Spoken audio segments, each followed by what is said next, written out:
안녕하세요. 교정 전문의 박열 원장입니다. 네, 오늘은 돌출입 발치 교정, 이런 유형은 절대 성공하지 못한다 라는 제목으로 말씀드려 보겠습니다. 많은 경우에서 돌출입 교정은 발치를 하고 교정을 해야 하는데요. 네, 그 이유는 이렇게 입이 나와 있는 돌출입의 경우 앞니 부분이 뒤로 들어가야 돌출입이 개선이 됩니다. 그래서 앞니가 뒤로 들어가기 위한 공간을 양쪽 어금니에 발치를 통해서 마련을 하고 그 공간을 앞니를 후방 이동시키면 입도 따라 들어가게 된다는 교정의 원리가 적용이 되는 것입니다. 네, 그렇다면 돌출입이 있으신 분들은 모든 분들이 발치 교정을 하고 나면 입매가 이뻐지고 교정 결과에 대해서 만족할 수 있을까요? 네, 대답은 그렇지 않습니다. 왜 그런지에 대해서 오늘 말씀을 드릴 텐데요. 돌출입 발치 교정의 일반적인 과정에 대해서 잘 모르시는 분들은 제가 앞에 올려놓은 영상을 한번 보시고 오시면 이어지는 설명에 대해서 이해가 좀 더 쉬우실 것입니다. 돌출입 교정은 대부분 발치 교정을 하고 나면 이뻐지고 그 결과에 대해서도 많은 분들이 만족을 하십니다. 그런데 그렇지 않은 분들이 있는데 그런 분들의 특징은 세 가지가 되겠는데요. 첫 번째로 앞니에 뻗어 있는 각도가 되겠고요. 두 번째로는 구순 부조화가 되겠습니다. 구순 부조화는 잠시 후에 다시 설명을 드리고요. 세 번째는 돌출입 외에도 위아래 턱의 앞뒤 관계가 되겠습니다. 네, 하나씩 한번 살펴보겠습니다. 보통 돌출입 때문에 오시는 분들은 앞니가 이렇게 뻗어 있는 경우가 많습니다. 앞니가 많이 뻗어 있을수록 발치를 하고 나서 그 공간으로 앞니를 후방 이동시키면 입매는 아주 이뻐지는데요. 발치 교정의 원리상 발치 공간을 통해서 앞니를 후방으로 밀어넣게 되면 그 앞니 각도가 그대로 유지되면서 평행 이동하는 것이 아니고요. 보시는 것처럼 앞니가 약간 뒤로 기울면서 이동을 하고 발치 공간을 메워나가게 됩니다. 이런 분들이 있습니다. 돌출입이라고 오셨는데 돌출도 약간 있기는 한데 앞니가 뻗어 있지 않고 앞니 각도가 비교적 정상인 경우가 있습니다. 자, 이런 경우에 발치를 하고 교정을 했다고 가정을 해볼게요. 앞니를 뒤로 밀어넣게 되면 앞니 각도가 조금씩 줄어든다고 말씀을 드렸는데요. 원래 각도가 뻗어 있지 않았기 때문에 발치 후에 앞니가 뒤로 이동하면서 각도가 점점 줄어들게 됩니다. 그러면 소위 말하는 옥리가 되거나 입이 합죽해 보일 수가 있는 것이죠. 그래서 이렇게 앞니가 많이 뻗어 있지 않은 경우의 돌출입은 발치 교정을 할 때 매우 신중하게 생각해야겠고 경우에 따라서는 발치 교정을 보류하는 것이 좋겠습니다.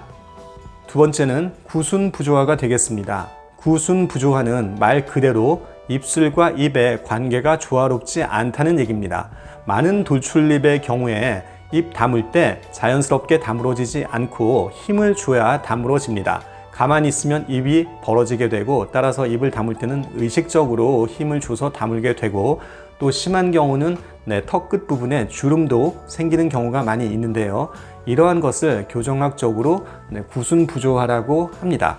그래서 대부분의 돌출입 증상 있는 분들, 이런 분들은 구순 부조화 증상이 상당히 있습니다. 그래서 발치 교정을 하고 앞니를 후방으로 이동시키면 앞니가 들어가면서 이러한 구순 부조화가 점점 개선이 됩니다. 그래서 교정이 끝날 무렵에는 입이 자연스럽게 다물어지고 입술 있는데 그 탄력도 정상적으로 돌아오게 됩니다. 그런데 일부 돌출입 때문에 오신 분들은 돌출입 증상이 약간 있기는 한데 이런 구순 부조화 증상이 거의 없거나 정상인 경우도 많습니다. 네, 이렇게 구순 부조화도 없이 정상인 경우에 발치를 하고 앞니를 후방으로 밀어넣게 되면 입 주변의 탄력이 더욱 없어져서 결과가 좋지 않게 됩니다. 이해가 되시나요? 네, 그리고 세 번째는 위아래 턱과의 관계가 되겠는데요. 돌출입 교정을 위해서 오시는 대부분의 분들은 위아래 턱 관계가 사진과 같은 관계가 되겠습니다. 위보다 아래 턱이 아주 조금 후방으로 들어가 있는 이런 경우인데 교정에서는 이것을 1급 골격 관계라고 합니다. 이렇게 1급 관계에서는 돌출입이 있으면 발치를 하고 앞니를 뒤로 밀어넣게 되면 입 주변의 모양도 좋아지고 턱 끝도 살짝 나와 보여서 옆모습이 살아나게 되는 등 만족스러운 결과를 얻을 수가 있습니다. 그런데 돌출입이라고 오신 분들 중에 간혹은 이렇게 아래턱이 많이 없는 무턱 증상이 있거나 또는 아래턱이 좀 나와 있는 약간의 주걱턱 증상이 같이 동반되는 경우도 있는데요. 이런 경우를 각각 2급, 3급 골격 관계라고 하는데요.